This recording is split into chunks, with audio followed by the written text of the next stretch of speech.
السلام علیکم ورحمۃ اللہ وبرکاتہ نحمدہ ونصلی علی رسولہ الکریم اما بعد اعوذ باللہ من الشیطان الرجیم بسم اللہ الرحمن الرحیم رب اشرح لی صدری ویسر لی امری واحلل عقدۃ من لسانی یفقہوا قولی ربی زدنی علما ربی یسر ولا تعسر وتمم بالخیر وبک نستعین یا فتاح یا فتاح یا فتاح اللهم انفعنا بما علمتنا وعلمنا ما ينفعنا وزدنا علما سبحانك لا علم لنا إلا ما علمتنا إنك أنت العليم الحكيم اللهم ألهمنا رشدنا وقنا شر أنفسنا ربنا تقبل منا إنك أنت السميع العليم وتب علينا إنك أنت التواب الرحيم آمین یا رب العالمین۔ آج ہم اپنے اگلے چیپٹر کا آغاز کرتے ہیں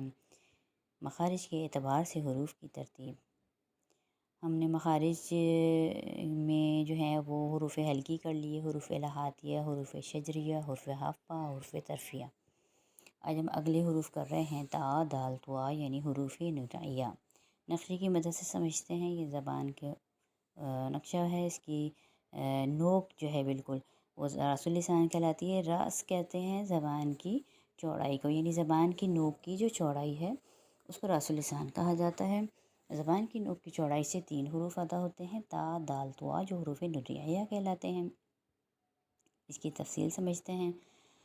تا دال طوا حروف نطعیہ کہلاتے ہیں۔ یہ تینوں حروف راس اللسان سے ادا ہوتے ہیں۔ راس اللسان سے مراد زبان کے کنارے کی چوڑائی ہے، یعنی زبان کی نوک کی چوڑائی اتنی باریک ہو کہ صرف اوپر کے 2 دانتوں کی جڑ سے لگے، یعنی کہ جو سامنے کے ہمارے 2 دانت ہیں، بالکل سامنے کے جو 2 چوڑے دانت ہیں، ان کی جڑ یعنی وہ حصہ جہاں پر دانت اور مسوڑا مل رہا ہے وہاں پر زبان کا کنارہ لگے گا تو 3 حرف ادا ہوں گے، تا دال طوا۔ جب زبان کی نوک اوپر کے آگے کے 2 دانتوں کی جڑ کو لگے گی تو 3 حروف ادا ہوں گے، تا دال طوا۔ ٹھیک ہے، اس کی اچھے طریقے سے پریکٹس کیجیے مخرج کی، کہ زبان کون سے حصے پہ لگ رہی ہے۔ زبان کا جو کنارہ ہے اوپر کے آگے کے 2 دانتوں کی جڑ سے لگے گی، تا دال طوا ادا ہوں گے۔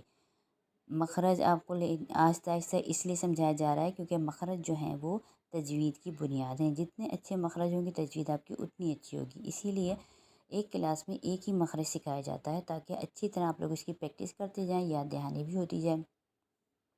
ٹھیک ہے، امید ہے آپ لوگوں کو آج کا سبق اچھی طریقے سے سمجھ میں آ گیا ہوگا۔ اللہ تعالیٰ قرآن پڑھنے، سمجھنے، عمل کرنے کی توفیق عطا فرمائے۔